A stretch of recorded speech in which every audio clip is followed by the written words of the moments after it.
It is always appointment viewing whenever Central Catholic and Andover get together. And tonight, once again, did not disappoint. Central Catholic getting the best of Andover, 58-37, running away with it in the second half to exact revenge on last month's upset by Andover at the Commonwealth Motors Classic. It'll be a third installment later on this season, but for now, this is a big statement here for Central Catholic. Talon Nelson, 11 of his 13 points in the second half. He finally figured out that diamond and one and was able to roll with it. There's some big third quarter baskets.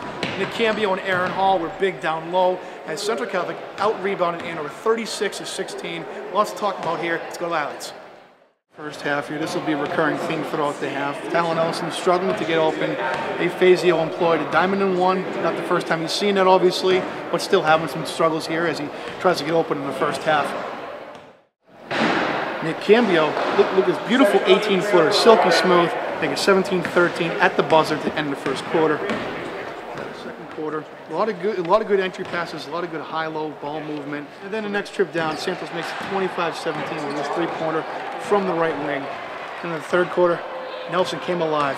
First look at this nice step-back jumper. Then he comes up with a steal, dishes it to A.J. Petway, and then slips it back to him, 41-29. And how about this? Look at him motioning to the crowd after a second touch foul in one possession. Talk about a guy who knows how to be embraced in hostility. Nelson leans it for three, make it 44-31, double-digit lead. Overall in the fourth quarter, the defense for Central held Andover just 12 second-half points. They were all over the place. Never made this a contest in the fourth quarter as Central comes away with a 58-37 win. A couple parting thoughts here as we close up things at the Dunn Gymnasium. First thought, Talon Nelson, this is not the first time he has seen a diamond and one, box and one.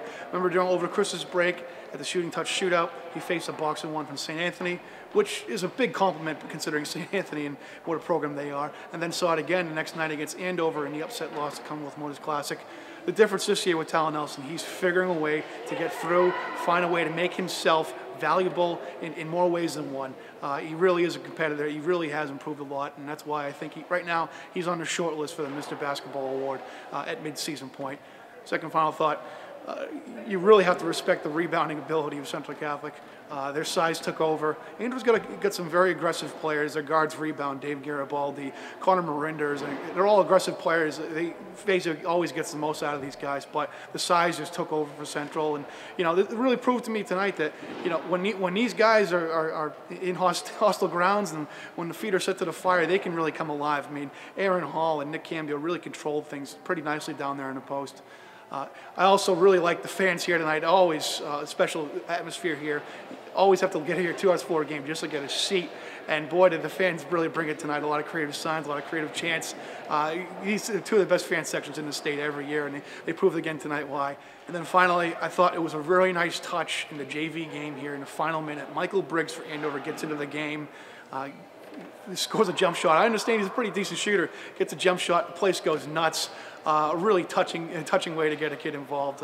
Really special kid. Morning from Andover. Brendan Hall, ESPN Boston.